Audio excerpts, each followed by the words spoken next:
KCRA3 investigates. PG&E is currently installing millions of smart meters in neighborhoods all across the state. The complaint in the Sacramento area continues to be huge spikes in power bills. And now there's a new smart meter concern out there. KCRA3's Lindsay Paulo investigates. Can your smart meter really make you sick? In September, homeowners pleaded with the California Public Utilities Commission. I am desperate, fighting for my life. They're calling for an emergency moratorium on PG&E smart meters to stop the power giant from installing new wireless gas and electric meters. The smart meter is especially dangerous to the public health. A Sebastopol-based group that studies the health impacts of electromagnetic fields, or EMF, and radio frequency radiation is collecting data they say proves smart meters are a health hazard.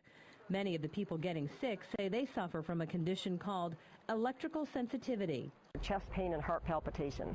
Really searing ear pain. I get nauseous. They say exposure to smart meters makes their symptoms worse. The trouble is, a lot of times people don't connect the dots between their health symptoms and electrical exposure because you wouldn't expect it. PG&E says digital meters transmit relatively weak RF signals, much like a cell phone or a baby monitor, and the farther you are away from the meter, the signal drops off. The World Health Organization says there is no convincing scientific evidence that weak RF signals from wireless networks cause health problems. Smart meters emit about 1 watt, less than cell phones, which some research finds riskier because they are held to the head. PG&E says its meters comply with federal safety standards. Radio frequency is around us. Smart meters are a very small measure of that.